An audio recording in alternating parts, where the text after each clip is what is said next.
and Nexus for Change. We are having our Fireside Chat with Jackie Stavros, and we have Jackie here. Hi, Jackie. Hello, everybody, again. And John Spalding, our master puppeteer. He's in the chat room, running the chat room, watching questions, helping make sure everything runs smoothly. Thanks, John, for being here. Thanks, Steve, for having me. Thanks, everyone else, for being here as well. Look forward to interacting with you today. Great. And as I mentioned, I'm at BGSU and in the Master of Organization Development program.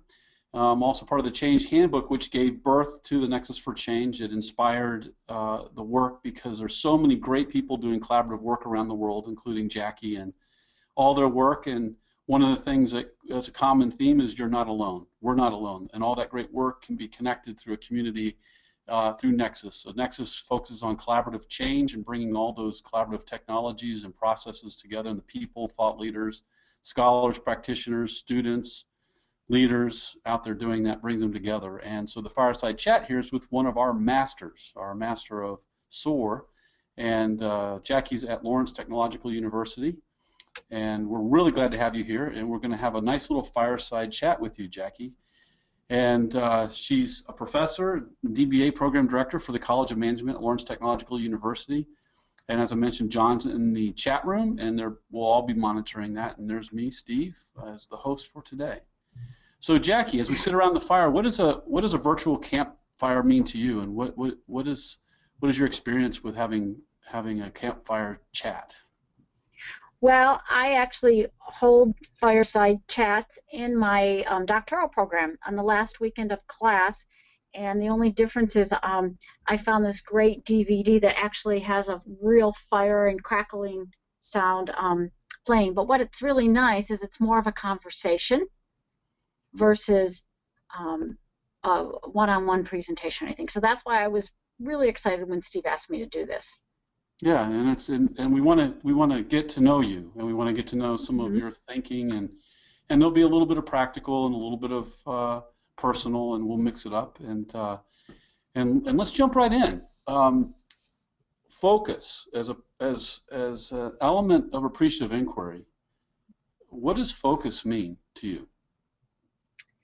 Well, when I look at appreciative inquiry, it's AI is a philosophy, a way of being, and if you're from the OD field, the focus is it has a 4D approach. Some call it a 5D approach of define, discovery, dream, design, and destiny. And the focus is on what is working well in a system. And when you go into a system, you want to look at what is working well, but you're also going to do a search for novelty so that you can have a blending of strengths with possibilities. So the focus starts with what's doing well. What are you doing well? And what you pay attention to. Yes. What you are. Correct. And that's real critical. And if any of you have kids or grandkids or significant others, it's such a reality to work with them. When my daughter will come in and say, "Oh, I'm going to have a test and I'm going to fail my test," and I'll say, "Yeah, you probably will." And she wants me to say I'm going to pass, but then we have more of an appreciative conversation is, do you really want to fail, or do you want to pay attention to how you're going to pass your test? And I say that right now because my kids are in quarterly exams. It's the last few days of school. But what you pay attention to is what you will do well in. And when you look at appreciative inquiry and the process and how, could you give us a little bit of what is the essence of appreciative inquiry? You talked about focus, and you talked about what we pay attention to, we get more of. Well, and that's what AI is again, if I'm putting in an org development, an OD spin on it, and you're going into a system, and a system can be, it can be a system of one yourself, or it can be a system of hundreds or thousands like an AI summit. So what appreciative inquiry starts with is just that. It's an inquiry that is appreciative. And you can just have appreciative conversations, but if you're really going to get in there and create change for a system, dynamic change, something innovative, it's the 4D approach, the discovery, dream, design, and destiny that will make things happen. And I just want to point out, it's really critical to get as much of the whole system involved into what it is that you're trying to change, what is it that you're trying to create. And so appreciative inquiry kind of set the stage for you. Yes. Yes, it set the stage of sorts. So, you know, SOAR came out of my dissertation. So if there's any doctoral students or people thinking about a doctorate in the audience, my dissertation chair was David Cooper-Ryder. And at that time, and when I went to CASE, and it was 1995, I was working on my doctorate. Appreciative inquiry was taught as a qualitative research technique, appreciative ways of knowing. So in my dissertation, when I went to work with INGOs, international non-governmental organizations, my topic was about capacity building and how do you build capacity and capabilities with a group of organizations so that they can survive beyond your initial funding. So what happened is you write a dissertation. Nobody reads your full dissertation except yourself and editors and hopefully your committee. But after my dissertation, we had done the Appreciative Inquiry Handbook. And I wanted to create something that I could take into the business world, because that's where I came from the business world. So SOAR was an outcome. When I looked at my capacity building framework from my dissertation days and articles, what it was really about is how could I help organizations get focused and organized for growth? And I was a strategist. So that's where SOAR came out of, looking at strengths and opportunities and then designing strategy around leveraging strengths and opportunities, where you're trying to understand the aspirations of your stakeholders and look for, obviously in business, they want measurable results. So SOAR was like what I would call my postdoc work, and it was bringing the scholarship of my research on AI and capacity building to a business application to do strategic thinking, strategic planning, and so forth. Cool. So AI was my operating platform. Right, and tell me about Baylor. Baylor College of Medicine. Yeah. I don't know. I know of Baylor College, but you know, I'm not sure what they did with SOAR, because if you'll go Google yourself, there are thousands of people using SOAR that I am unaware of. They do cite my work, but Baylor College of Medicine, I don't know them directly. So what do you think about that? How does that hit you when you look and you go, huh, they're using that? Well, you know, it was about 2010. It was a hot day in July, and I was working on an article, and I was, you know, I wasn't feeling too good about myself because the editor had really hammered me and thought, you know, how much do I really want to write about SOAR? So I went and Googled SOAR, and I was so amazed with the number of people who were using SOAR that I didn't know about. In Baylor, you know, the name looks definitely familiar, but there are a lot of people, and any of you on this webinar can contact me, that want to use SOAR because it's very focused on dealing with strategy, strategic team building, and so on. So I was pretty happy that July afternoon after Googling. So I Googled Jacqueline Stavros and SOAR and came up and saw a lot of people around the world using it. Do you remember that Steve Martin movie from a long time ago when he sees his name in a phone book and he says, I am somebody? Yeah, that's kind of how I felt that day. I remember the date. It was like July 3rd. I Googled myself, and yeah, it's everybody. You all should try it sometime. You'd be amazed who's using your work out there. And let's talk about some people that have influenced you. Okay, you know, I'm going to talk as I reflect on my career. That first one, people don't care how much you know until they know how much you care. Probably one of my first bosses from industry said that to me. And he always said that, you know, you'll probably go on and get your MBA. At the time, I didn't have an MBA, and maybe even your doctorate. He says, but Jackie, just remember, it's how much you care about people. So that was probably in 1988 when I heard that saying. And that was probably my first introduction to what I now would reflect back and say is appreciative inquiry. So D. Smith always said that to me, and that has ringed in my ears and my heart today. So remember that as you move on. Probably one of my other favorite, most inspiring people was David Cooperrider. And if you were to want to read a fun article on appreciative inquiry, he writes a story, and I just came across this weekend. It's about Appreciative Inquiry Micro Summit, and it's all about how David used appreciative inquiry to really gain his health. And if I got access to it, you guys should easily get access with a quick Google or search. But I was reading that article this weekend. And if you're going to use appreciative inquiry, this is a quote that David has always said at every summit or any engagement I've had with him. He says, if you believe and trust in your people that they have the answers to the questions, then AI, appreciative inquiry, is a highly productive approach for you.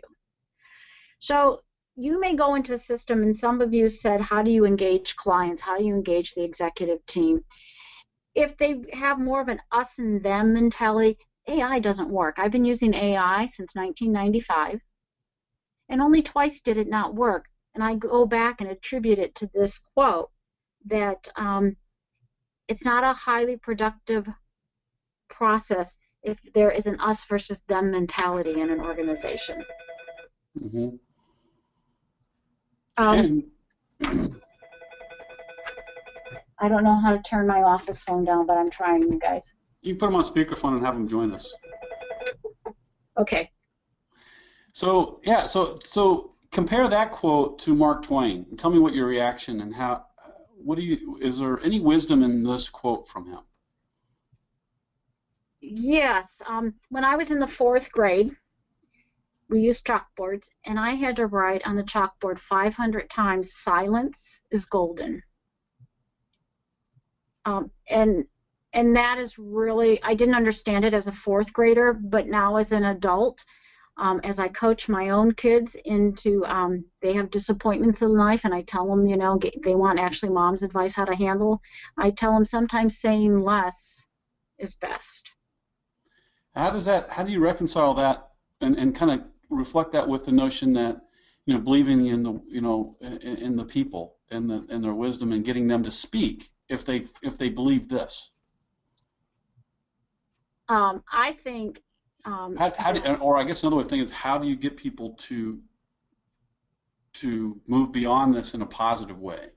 I think you have to teach people to listen more. And appreciative inquiry, it starts with an interview. So whether you're interviewing one-on-one with somebody, you are the listener and you're trying to engage in a dialogue, but it's really trying to hear the other person. So I think you have to teach people to listen more. Yeah, and Kathy, you know, Dannemiller with Whole Scale Change, her favorite quote is, listen to see the world through the other person's eyes. Yes. And let each person's truth be true. Mm-hmm. And how about your little trip? Okay, so that was the Belgium conference, which was, I want to say, in 2012. That's my colleague, Dr. Ann Conk. It's kind of scary that you have her picture here because she's meeting me at 1 o'clock. We're nice. Doing a coding project, some research with Dr. Merge Schiller on appreciative leadership. But this was the 4th, I believe it was the 4th World Appreciative Inquiry Conference. And the next one that I'm going to is going to be in South Africa next month. But we were there, and it's just amazing to see appreciative inquiry and David all over the world. Yeah. And here's another person, and you are responsible for your own life. Yes, and that's Dr. Merge Schiller. And I met her back in 2001. I was with the original, I call them the original AIers, which was David Cooperrider, Diana Whitney, the Gergens, and so on and so forth. And I was on a trip to Bath, England, to learn more about this original people in AI. So I always say that I'm very close to the first generation, but I'm the second generation. And so Dr. Merge Schiller was my suite mate that I met up with in Bath, England. And she always pointed out that you're responsible to lead your own life. And it's, again, she didn't know I was doing this chat today, but she's been reaching out to me this morning because she needs technological support before we head off to South Africa to do a presentation. But she did a lot on appreciative leadership and intergenerational AI. And how has she intergenerational AI? Can you speak a little bit to that and how? Yeah. Intergenerational appreciative inquiry is where you end up using appreciative inquiry, but the key is to have a mix of different ages, different genders, different ethnicity, that it's through different generations and different people diversity that you can actually do an inquiry and move a system together. I'll give you an example. Marge Schiller, and it just came out, and if you read the AI Practitioner last month, their whole issue, it's a 90-page issue, is on what is appreciative inquiry intergenerational, and it's the conversations of, really, I would say, the young and the old coming together to make a difference. And how is that influencing your work? How is that shaping where you see the future of AI going? Well, for me, it's a very it's kind of a very personal way. So when Marge approached me on appreciative inquiry and intergenerational and what it meant, she had asked me to write an article. I did not have time. I was doing other projects.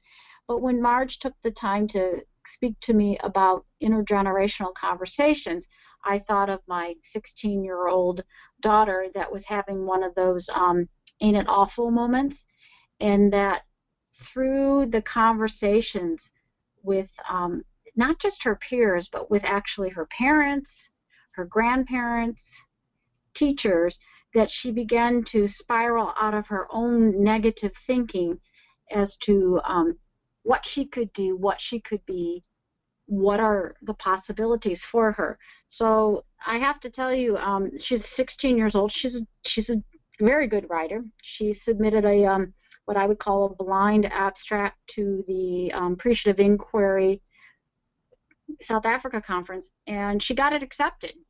I think we were all shocked. So then I figured out, oh, I've got to go to South Africa. She'll be the first youth presenting there. But it really shows that appreciative inquiry can reach multiple generations.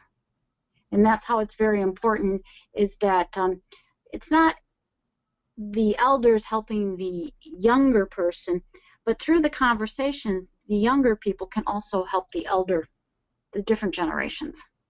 And so this is actually a new area for me that I fell into because I didn't have time to do something for Marge, but my daughter did. So she gets to go to South Africa next month. She's pretty excited about that. And any tips or thoughts on, you take youth in their teens wrestling with all that they've got going on. So it's not uncommon that there's self-doubt. It's not uncommon that they don't believe that they can do something, and you see them and they got so much talent, and you think to yourself, how can I help them to embrace what's great in them? And yeah, tips or suggestions around that? I really see that any of you listening could do anything with appreciative inquiry. Look at appreciative inquiry as an operating platform. I'll give you an example. So when you turn on your computer in the morning, if you're using, I'm using a HP, a Hewlett-Packard, my operating system is Microsoft Office, and there's a lot I can do with Microsoft Office to get through my day. Well, when you get out of bed in the morning, whether you're a 5-year-old, a 50-year-old, or an 80-year-old, you could use appreciative inquiry as your operating platform for the things you want to achieve for yourself and for others. And so for me, AI is becoming more helping, like if I can stop for a minute and talk about the AI principles, it's that poetic principle. You can use appreciative inquiry as your operating platform to study and to do just about anything you want to do.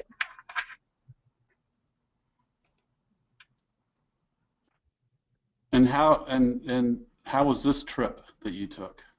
Okay, so that's actually in Thailand, and it's at Assumption University, and there are probably 15 different countries represented there. And this is a group of people that 2 years prior to my visiting Thailand, Assumption University. David Cooperwriter was out there with Appreciative Inquiry at the very same place that I was 2 years later. And the reason that I went to Thailand is the next thing for them was to look for a framework to do appreciative inquiry. So they were very interested in SOAR.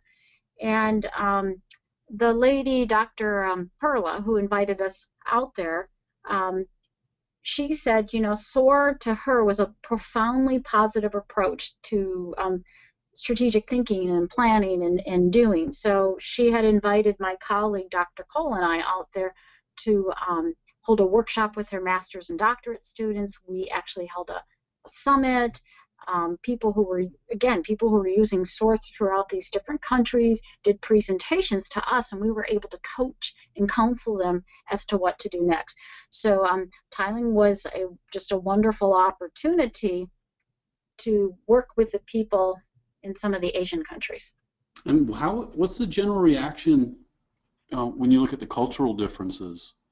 You know, in my opinion, having spent a lot of time in a lot of Asian countries, they have a real natural positive nature, very appreciative nature to themselves. So I remember saying once to a woman I met who was Japanese, and I admired her scarf. You want to be really careful because the next day that scarf was wrapped up on a box in front of my hotel room door. So they're just very, if you can look at the pictures, they're very happy, very appreciative people who are very interested in more positive ways of being and doing things. Wow, that's great. And so in the chat room, I just thought we'd check in over here, and the movie we're talking about is I'm going back a little ways when we were talking about I Am Somebody. It's the movie that Steve Martin was in called The Jerk. Mm-hmm.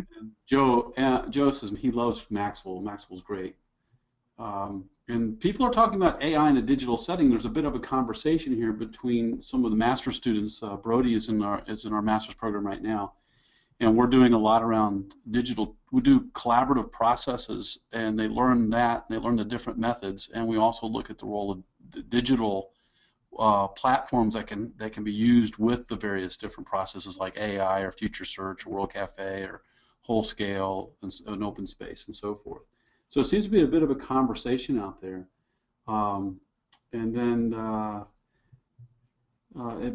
Christine says, thanks, Brody. In Austria, they are really cutting consulting budgets. So we are looking for cheaper and just as effective ways of communicating and in a meaningful way. Do you have any thoughts on that? Well, when you say digital, I don't know exactly if we're talking about social media. I think distance. I think using digital tools for distance, when you can't be in the room together. Well, I got to tell you, I am developing my first online course this summer, and when you do things digitally, at least for me, it takes 10 times the amount of time I think it's going to take to do something. Because what you're trying to do digitally is think through, well, you start with your expectation, your outcome, and then you have to carefully plan out what are the steps you're going to do. And actually you do that with appreciative inquiry before you launch a summit. It's like you really think through, how do you want your day to go? There was a question about, somebody said, at the end of the session, how do you come out with action steps? Well, you have to put that into your design, so at the end of, whether it's a 3-day or 3-hour AI session using SOAR or not using SOAR, how do you walk away with the expectations? And when you're using technology, you have to think, how can we use technology to capture the conversations or to take the data and make it meaningful and useful that people can join in from wherever they are? That's great. So you've got to really think through. Right. Start with what's the outcome, and how is appreciative inquiry, that design, going to get you there? Yeah, and one and John could speak to this. They've done some using Maestro Conference, done strategic planning using a variety of tools, including SOAR or appreciative inquiry based language and questions and processes, as well as others. People are using it using technology to help people connect via distance, and it's really, really turning out to be quite effective. Rachel Smith, we just did a webinar with her. You can see that on, people can get that on Nexus. We did that with her last week. And she specializes in graphic recording from Grove Consulting. And she's one of the first people to do graphic recording with the iPad. And she's now looking at virtual collaboration, and she's working on a book and some other things around that. So there's a lot of movement in that direction. There's a great book on, I'm getting ready after this webinar to sit in a design session. I'm heading up an initiative on learning technology, and we got the flip team, 10 faculty. We're flipping our classes. It's a great book for those of you that are interested, and I think these concepts can be so easily used in the world out there for practice in terms of the flipped meeting, the flipped working session, Right. those kinds of things. And there's a good book called Teaching Naked by Jose, what's the book? Where is this book? Jose, his last name's escaping me, but you'll see it after you see Teaching Naked and Jose. You'll get his book. And someone also mentioned in the chat room that they appreciated that article that you mentioned, which is good. So a lot of good sharing is going on in the chat room. Brody shared a Pechakucha. I don't know if you're familiar. Are you familiar, Yes. Jackie, with Pechakucha? Mm-hmm. Mm-hmm. The class, his team did a Pechakucha style presentation on appreciative inquiry, and he shared that in the chat room for people to take a look at. So lots of good sharing out there. Let's see what else is going on. Somebody did. There's also a conversation around communities and connecting. Could you speak a little bit about the AI community and the world community and how people can get connected in? Probably my favorite one is the Appreciative Inquiry listserv, where people throw out conversations and questions, and you have the AI community right there with the AI listserv. So that's probably the one that comes to my mind. Another group is the POS folks, the POS people, Positive Organizational Scholarship. I live in Michigan, Brighton, Michigan. They're about 25 minutes away in Ann Arbor. And if you go to the POS website, they have a lot of resources there. And, the University of Michigan, through their Ross Business School, I call it that they built an umbrella called Positive Organizational Scholarship. And they've actually, and this started in about 2000, and then about a year ago, they changed it to the Center for Positive Organizations. And there's a lot of free resources. If you're ever in Ann Arbor, you can attend a lot of free sessions that they have. But that's a really great platform. And if you were to look at a Positive Organizational Scholarship as an umbrella, they have put org development under there, positive psychology, appreciative inquiry, corporate social responsibility. So that's a really good community to get involved in. And I would also probably say the positive psychology community. I've just been tapping my toes into the positive psychology field, but I really enjoy the work on flourishing and optimism and the whole positive psychology concept behind it. And probably a third community might be the Taoist Institute, Social Construction, which Ken Gergen, his work really influenced the creation of appreciative inquiry. I believe he was on David Cooperwriter's dissertation.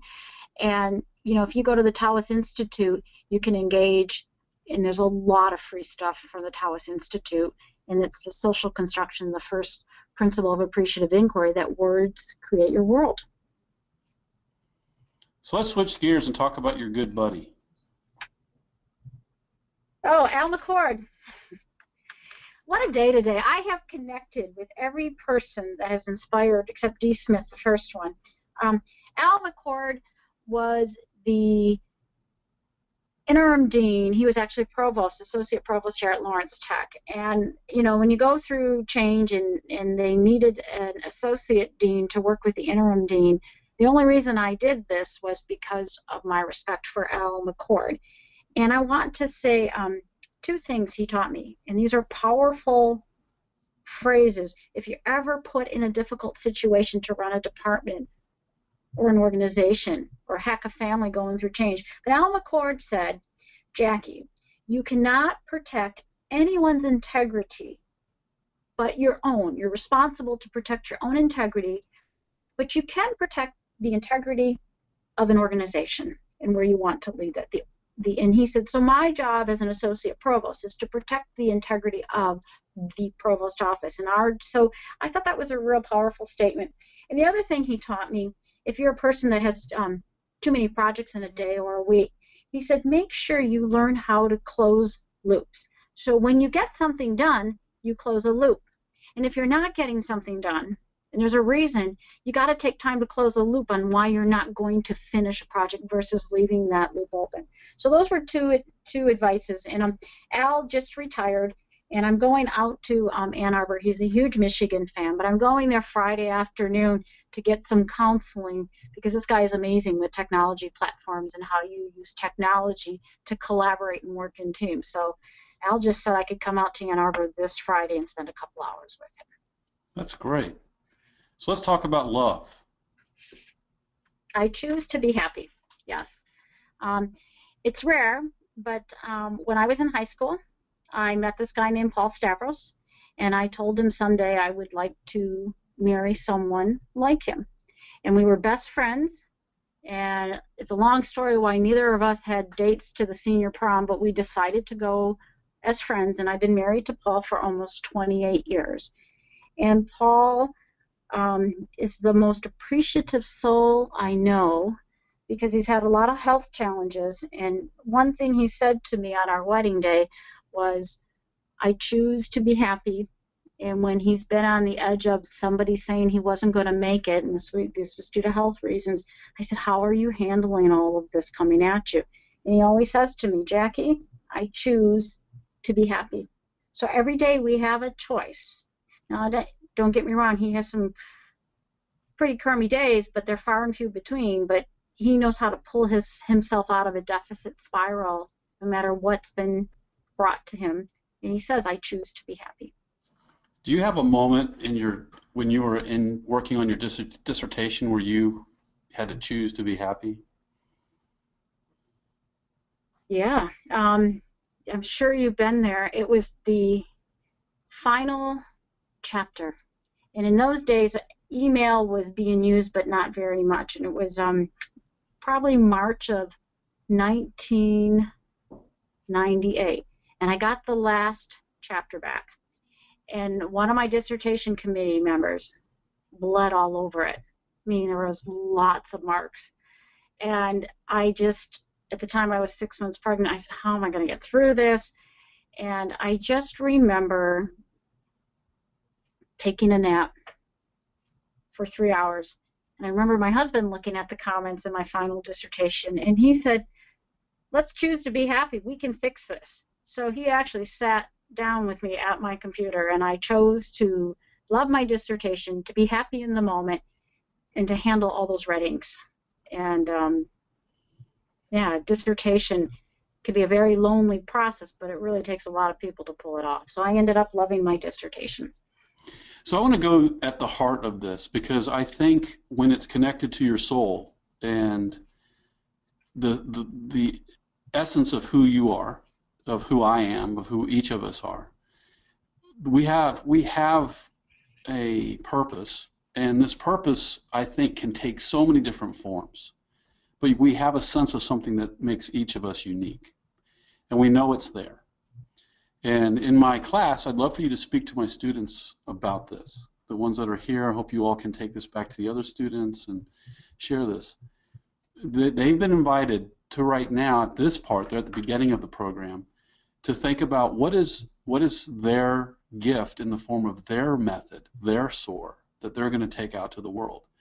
And where are they going to take their talent, and how are they going to take it out into the world as their own methodology?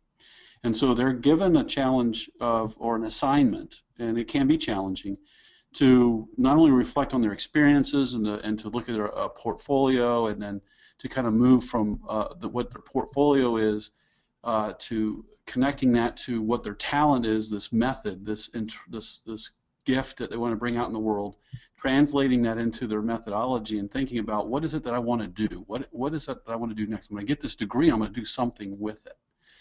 And in all of that, at the essence of it is, what is your core and how are you going to bring that out into the world in the way that the world can understand? SOAR is an example of that. It's an outward expression of an inward purpose. Could you speak a little bit to that, to them, in terms of how maybe, you know, what you've learned from that experience of creating SOAR, to why might that be an opportunity of a lifetime to really take and embrace that possibility? Yeah, gosh, that brings back a lot of memories. I will tell you, journaling is very important, and it's not journaling probably on a computer or on an iPhone or an iPad, because if you journal the old-fashioned way in a book, that book doesn't go away and you can flip through the pages. When you tend to journal electronically, it gets put in a folder and file away. So I think it's really important that you find the right physical size journal to keep and to put your ideas in. So I still think you got to have the ink and the paper method. And I also want you to, whenever you're writing a paper, a master's thesis, a research, a book, a dissertation, in that moment, what you're writing will never be your best work. But in that moment that you're writing, it will be your best work. So it's just let yourself be in that moment and do the best you can with the resources that you have and the people that you have, and get it done. Now, sometimes you have a deadline by a publisher or a professor and you'll get it done. But that's the importance of going back to closing the loops and getting it done. And then you're going to have people in the world that are going to be critical of your work. And I will tell you that and I want to take a moment to talk to you about the principles of appreciative inquiry, because they have really helped me to accomplish all the wonderful things I wanted to do. But when I wanted to do my dissertation, okay, I anticipated there was some negativity, and this was back in the early 90s, about appreciative inquiry. But I kind of knew the group of people I was going into, and I anticipated that if I really wanted to have David Cooperrider as my chair and to get this all approved by the director and the professors, that I needed to make sure the people who I wanted on my committee were going to work with me and sign off of it. And I remembered the day going in to defend my dissertation proposal, and the director basically said, well, if you can get a committee to sign off on this, Jackie, then you can do this. Now, my colleagues knew me, and they were almost smiling. I was the only person of 12 that actually had not only my proposal done, but I had the signatures. So that really helped me. And then I remember a second important part is after my dissertation, when I look back 18 years ago on my dissertation, it was not the best piece of work. But boy, it was the best piece of work in that moment that earned me my doctorate. And that was my first writing. When I came up with SOAR, that came out of the findings in my dissertation, a lot of people that I actually look up to that are more well published than you, they really were negative about SOAR, and this is before SOAR got started. And I actually put SOAR into a filing cabinet and thought, you know, they're right.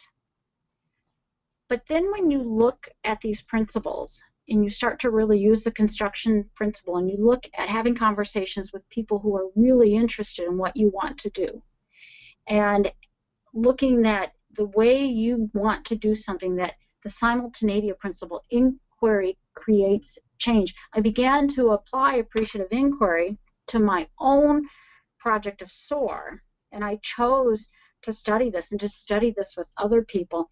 And if you look at most of my writings, they've been co-authored, and I do a max mix, and I do use intergenerational AI because I seek out people that truly have an interest in how they can use what we're trying to create together. And so you going through these principles can really help you out of either a negative situation or an I don't want to do something situation, or if you're a procrastinator, because once you keep applying these principles regular, it just becomes habit. So, you know, sometimes you're going to be given difficult challenges, but using AI as your platform will get you through some of the most difficult things you're going to do here. Great, thank you. And let's go back to how this is kind of almost a step back in our conversation when you talked about SOAR and how you developed it. But as you came out of your dissertation and you did your work, you differentiated it from strategic planning per se, the traditional way of thinking of SWAT, for example, here. Could you speak a little bit to how you differentiated it in a way that complemented strategic planning, complements SWAT, complements AI, yet still has its own unique contribution? And what okay, and this is how I know I have learned to really live AI. When you first come up with something, you know, sometimes your ego takes over, you're really excited, and this co-author in Europe that I did one of my first articles with said, you know what, we can take SOAR and SWAT, S-W-A-T, SWAT, W-S-W-O-T. Let's go SWAT. And I thought, wait, hold on, Jackie, that's not very appreciative. And I realized at that moment, one of the first articles I wrote back in I think it was 2000 in the AI, again, it was the AI journal, SOAR takes the S-O of SWAT. If I'm really operating in the platform, what I really like about SWAT is the S and the O, strengths and opportunities. SWAT was created to do what SWAT needed to do. SWAT was created in the 1950s, so I did a little bit of research. SOAR didn't come out to almost 50 years later, but SOAR was really based on the operating platform of appreciative inquiry, and I thought to myself, I want to make a positive contribution to the strategy field. So I'm not going to put down SWAT. SWAT has its place. This is what SWAT was created. I learned a lot about SWAT. But SOAR is a framework. SOAR is a lens that whether you decide to do SWAT or not, you are going to design a strategy for success around strengths and opportunities. You will take care of weaknesses and threats and reframe them.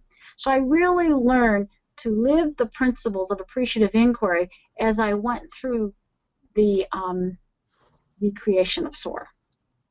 And that's how this happened. That's great. But I can't get away from SWAT because sometimes I don't want to write about SWAT, and every publisher or editor will say, how does SOAR compare to SWAT? And then I have to go through this. So I really had to learn this versus saying SOAR is better than SWAT. Right. And that gets at the old notion that it can complement. Yes. They can complement each other. It gets at the idea of making your idea accessible. It's about helping people better understand your idea, and sometimes they have to understand it in relation to something else. We have to understand darkness in relation to light. We have to understand sweet to sour. You have to have them both. So in one sense, SWAT helps them to better understand SOAR. Yes. You have something to compare it to. So I learned very early, and this is why you want to keep journals and keep a as you develop your own frameworks or your concepts, keep a chronological journal that will allow you to go back. And I was burnt out. I didn't like SWAT originally before SOAR was created, but I've really become to appreciate SWAT and why it was created and what it can do for organizations. Yeah. So let's play a little word association game, and we'll do a little lightning round.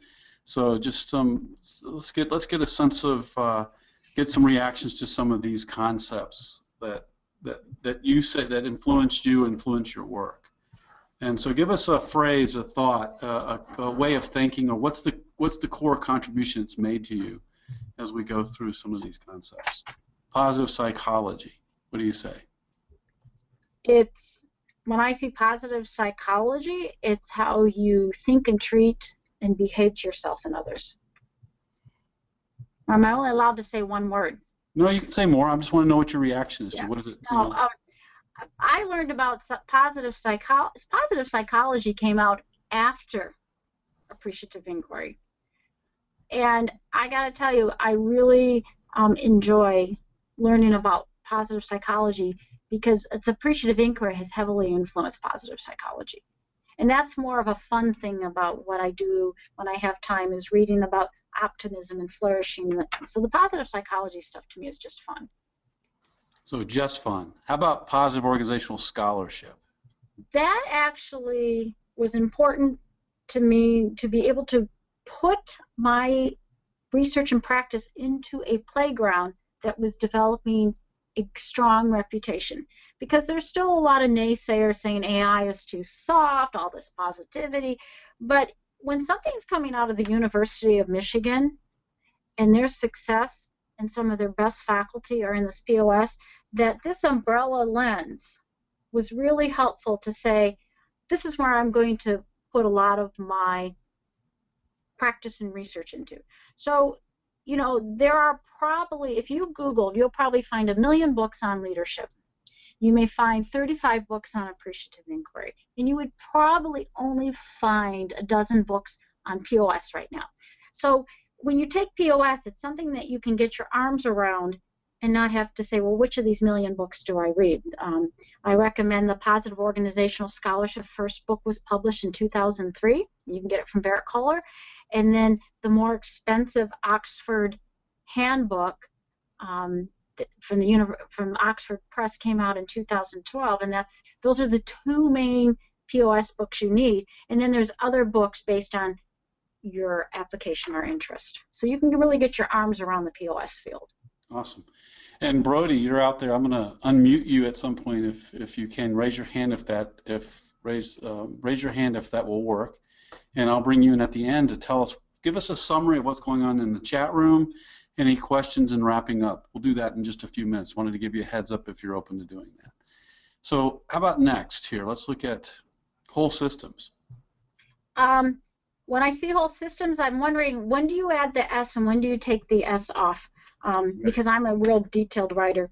But yes. Whole systems, to me, is the heart of everything we've talked about. And it goes back to a saying that I think I'll give credit to Mark Schiller, is don't do anything about me without me. So when you're doing anything, do you have representation of the whole system, or the whole system there in itself? Right. And I always find that I don't know how you can say whole systems, because when a system is whole, it's no longer plural. Right. So, so it's whole system. And then you get systems, as they get together and they become whole through collaborative work, it becomes a whole system. And the circle just keeps getting bigger and bigger. Mm-hmm. Blue ocean strategy is what I see. That's okay. So now this comes the strategy love of me, of a strategist. But when I see this, blue ocean strategy is that you need to continue to innovate and reach out to where nobody is, the part of the blue ocean. When I see the red on the left side of the picture, the red ocean reminds me of the automotive industry. That there, it's a shrinking market in the U.S. And so there's a lot of sharks in there, and there's very limited market share. So industry, meaning the automotive industry, has to continuously look for blue oceans to innovate. And where else do you bring transportation to? Awesome. We talked about these. Yep. Anything you want to say about the principles? What would you say? I would just say that if you learn the principles of any technique, any concept, then it just becomes second habit to who you are. Now, I still have what I call ain't those awful moments, but as soon as I think about these appreciative principles, it helps me out of a deficit spiral or a downward spiral. So, United Way, that's one story. Maybe you could tell us a little bit about some of the most important things you'd want someone to know about that experience you had. The most important thing about United Way, it was my first AI summit that I did with David Cooper, right, and a group of people. And it goes back to 1995. United Way had some major issues. They had a new CEO coming out, and she says, and I remember her saying, these are the values, and this is my vision, and this is what United Way will be. And we were in the planning session. We're like, okay, put that in your back pocket. If you're going to use appreciative inquiry, you have to understand what do those 700 or 800 United Way leaders and members feel should be the values of United Way, and what do they think the vision is, and should the mission remain. And that's the beauty of appreciative inquiry, because if you use the 4D cycle, you can have 7 people or 800 people in the room. And at the end of the session, remember I said know what you want to pull out, we were able to pull out the values, vision, mission, and some of the new projects that would happen with United Way. So it just, you know, and when she pulled back out her value list, they were pretty darn similar. But the point was, is they created the new way for United Way. That was my first AI summit I was ever involved in. And my word for this is proud of your daughter. Yes. I didn't have time to do something, and I was hearing about this AI intergenerational, and I can't say no to people. I didn't want to say no to Marge. And Dr. Schiller, then she reached out to Allie next, and Allie read what AI intergenerational meant, and she had a journal, even my daughter has one, and about some things that were making her sad. And she wrote an article that's only a few pages long about how she first learned about appreciative inquiry and how she used it with different generations from now until 16, and it's made a major impact on who she is and what she wants to be. And she also learned about graphical recording when she was like in 2nd grade, and she loved the Grove people. So I'm really proud of Allie, because when she got it accepted to this conference, I was like, oh, I better submit an abstract and see if I can get into the corporate sector, which I did. So now we're both going to South Africa, and she'll be the first youth to present at an AI conference. That's great. Yes, I was pretty proud of her. So that's a great place. I love that place. I have lots of friends there, so I'd love for you to say hi to some of my friends down there. We should talk about that. And so speaking of favorite places, this is one of your favorite places.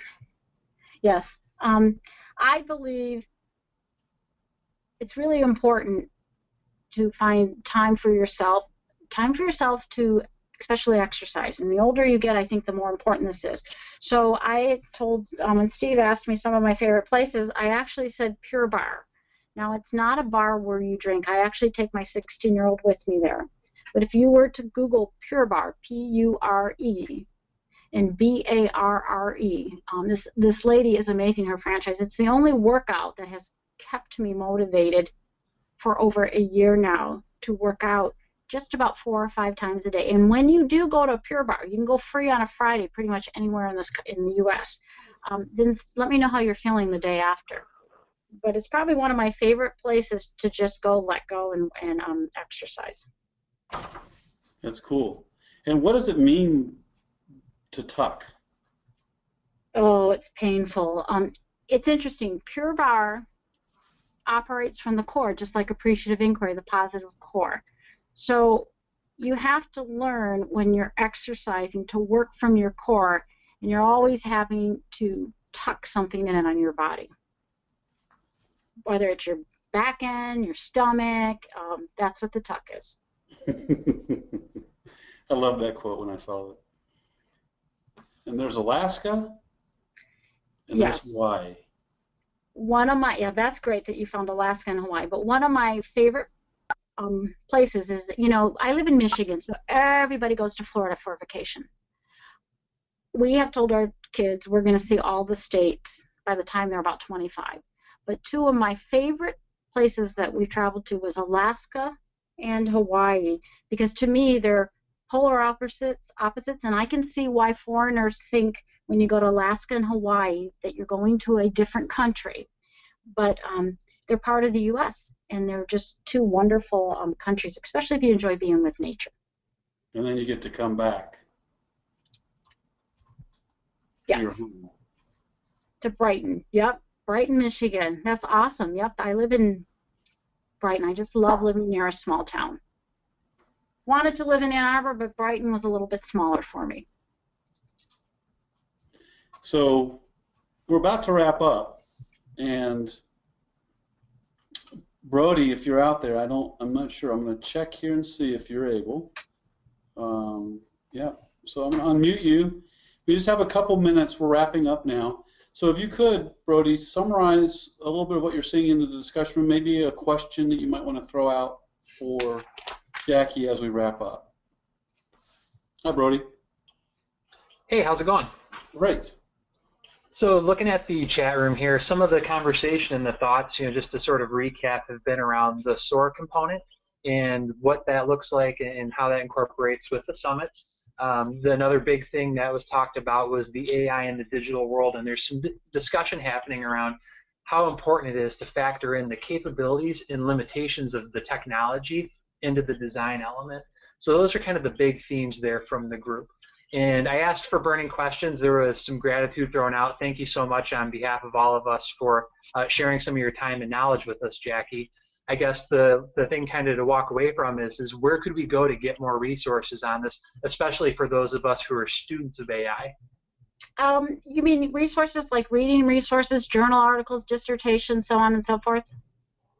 I think that would probably be more focused on, I guess, where are some practical examples so we can kind of see how it works in action?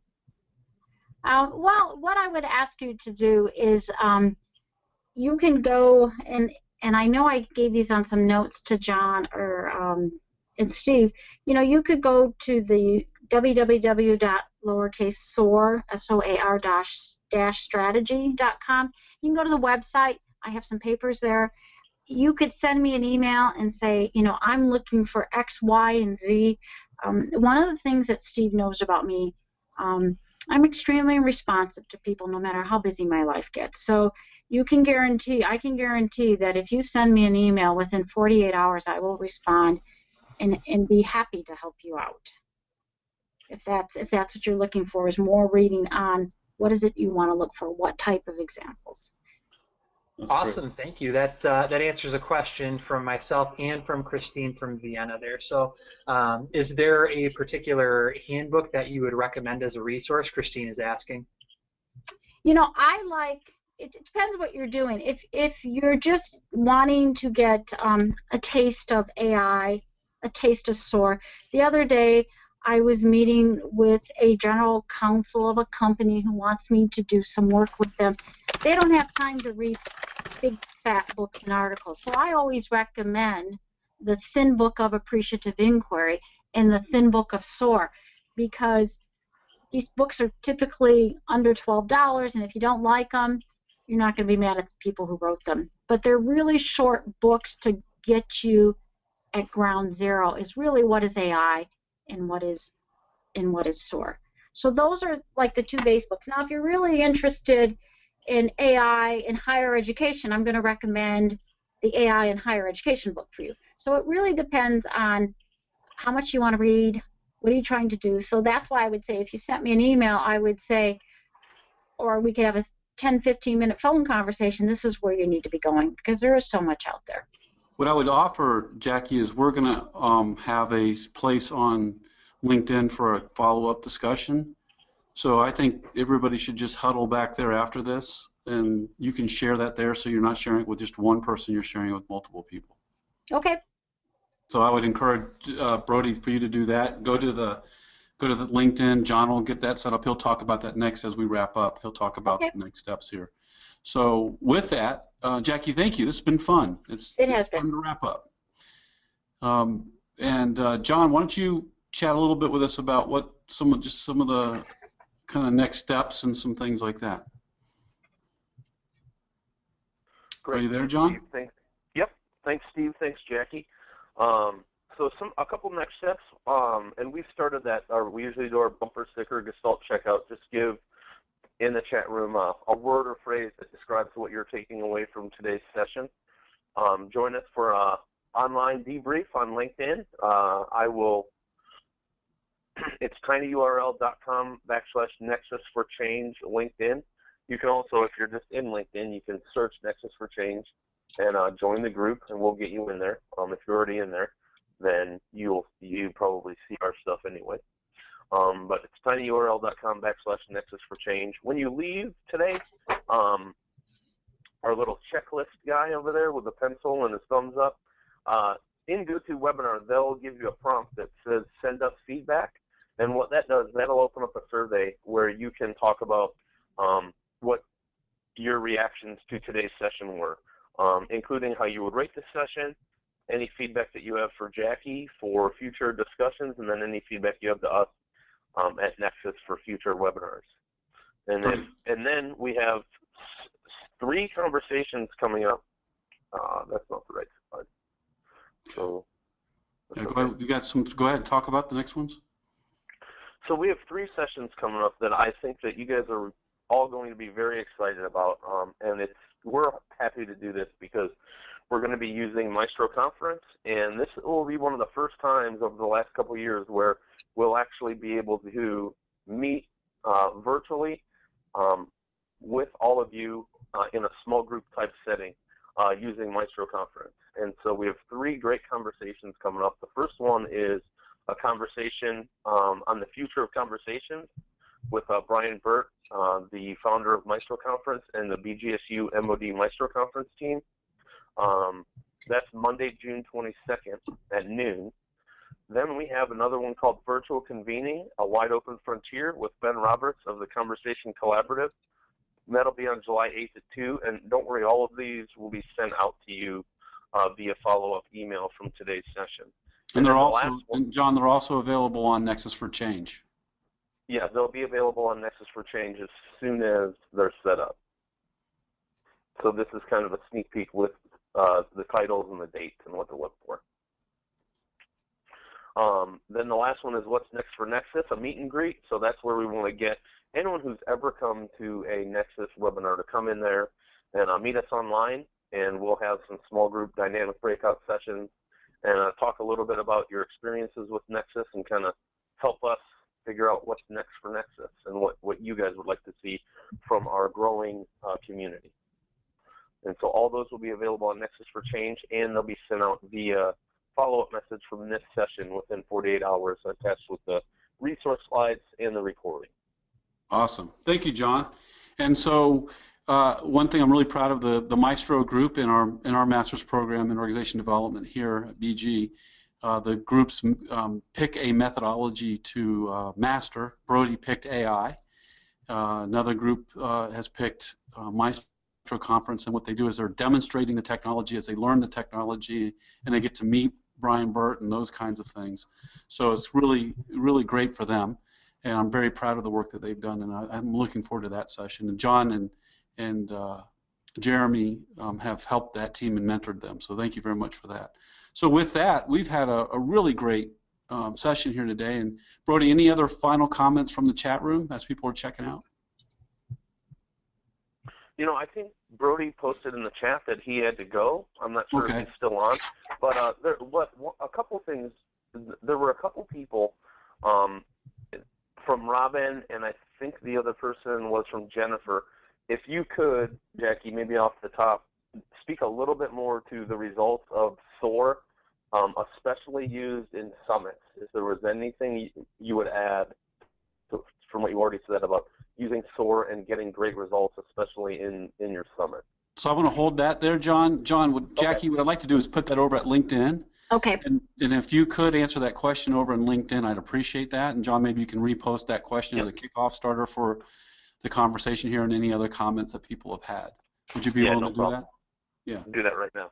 Yeah, great. So I think 2 things over there. One is resources and additional examples and case studies, as well as the question that's just posed now. So with that, what's your takeaway, Jackie, as you say goodbye?